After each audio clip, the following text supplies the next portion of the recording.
many people, money is an extremely sensitive topic. This topic can be so controversial. Rather than managing their money, many will shun it entirely and concentrate solely on earning and spending. In a nutshell, there are two categories of people: those who get wealth and those who lose wealth. In this video, I'll show you 10 poor money decisions you should avoid at all times. If you're new to the channel, subscribe for more life-changing content by clicking the button below. The reality is that maintaining money is much more difficult than making it. It's not rare to witness people who inherit fortunes, win the lottery, or receive other inheritances, and then lose it all in a short period of time. Mike Tyson, the famed boxer, is a wonderful example of someone who made a lot of money yet lost it all. Despite earning over $300 million over his career, he declared bankruptcy in 2003 and was said to be in debt to the amount of more than $20 million. Poor money decisions do happen, and no matter how much money you make, these mistakes can damage your finances. So let's dive into the top 10 poor money decisions to avoid. Number 1. Saving instead of investing. Money that is kept in a bank loses value over time due to inflation. Money, on the other hand, expands when it's prudently invested. It's that easy. Being afraid to take financial chances is a mistake. Those who are afraid to take risks will save all of their money and watch it erode over time. Only save enough money in your savings account to cover your living needs and a cash emergency fund. To summarize, you must save to invest as well as save for the sake of saving. Money saved without a strategy will be squandered on unimportant items. When you leave money in your bank account, for example, you may be tempted to spend it on material items such as a new car, new clothes, or entertainment. Instead, you should put your money to work for you by putting it in stocks, real estate, REITs, or startups. All of these options provide an opportunity to generate fresh streams of income, which is far more financially lucrative than letting your money depreciate in the bank. Number 2. Fear of taking financial risks. No risk, no reward, as the saying goes, and in order to gain money, you must take risks. However, the risks you take must be carefully considered. Investing in an index fund, for example, has a bigger risk than keeping money in a savings account. But your money will never grow at the 0.09% interest rate that most saving accounts pay. Investing in an index fund, for example, which tracks the swings of the entire stock market, has traditionally provided yearly returns of 7%, which is a calculated risk that I believe is worthwhile. Number 3. Over-reliance on credit cards. Credit cards might be a simple way to make purchases for some people, but they can also be a one-way trip to debt for others. Although credit cards are necessary for some business applications, relying on them excessively might lead to financial catastrophes. Credit card use encourages spontaneous purchases by instilling in you the belief that you can afford anything with a simple swipe. In fact, a 2001 MIT study indicated that when paying with a credit card, rather than cash, buyers spend up to 100% more. So, if you find yourself spending recklessly on credit, instead, make it a habit to pay with cash. When you pay with cash, you're physically handing over money, and seeing the money disappear from your pocket makes you feel the financial effect of the purchase far more strongly than when you pay with credit. Number 4. Having only one revenue source.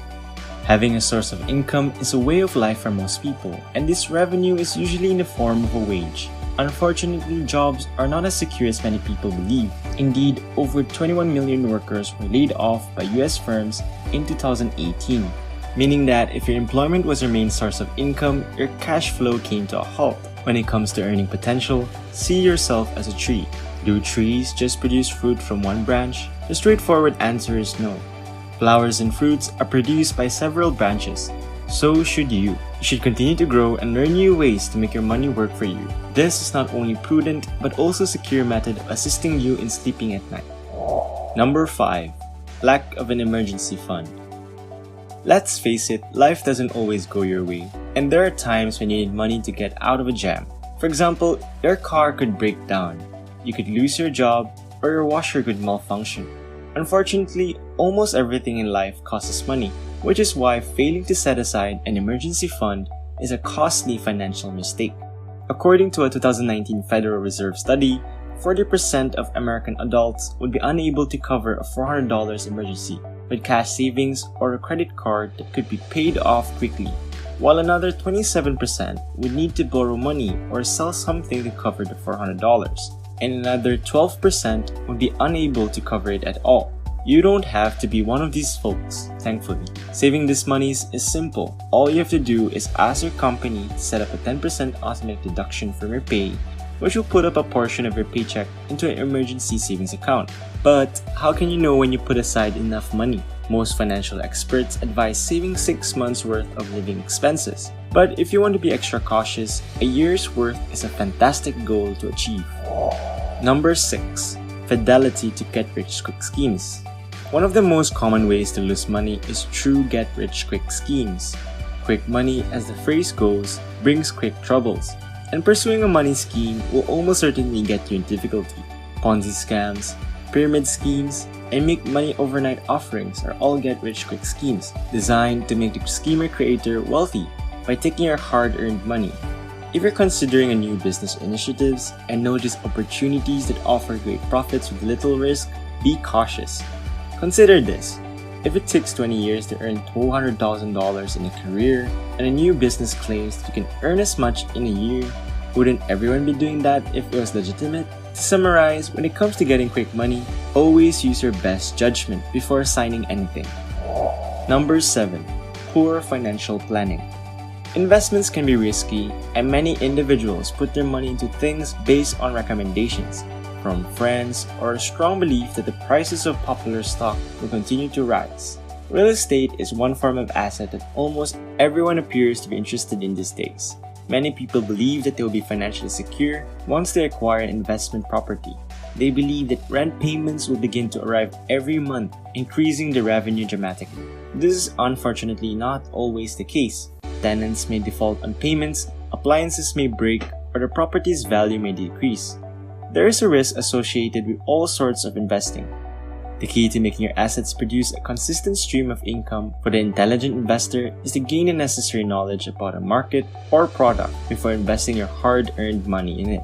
To summarize, make sure you perform adequate background research on whatever you want to go into, not just because your friends are making money from it, or because a sales agent told you about the fantastic benefits it has to offer. Number 8. Spending more than you earn. It can be tempting to spend your money immediately out of college when you're making a stable paycheck for the first time in your life, especially as a young adult. Buying a new car, moving into a new house, and traveling first class are all enticing things to do. But if your income can't support this cost, you'll find yourself living paycheck to paycheck. This issue is similar to lifestyle inflation, in which a gain in income causes to increase your living costs. And increasing paychecks should not serve as a warning to increase your cost of living. However, most individuals believe that once they are paid, they should reward themselves. Instead, this financial influx should be dedicated toward increasing your wealth through investments and asset acquisition. The most common reason people spend beyond their means is to impress others. They spend because their self-esteem is poor, and they feel inadequate in contrast to others without these expensive possessions. But as Dave Ramsey points out, we buy things we don't need with money we don't have in order to impress people we don't like. Many of us are guilty of this. Once you learn to wait, gratification, and forget about impressing people, you'll be able to expand monetarily.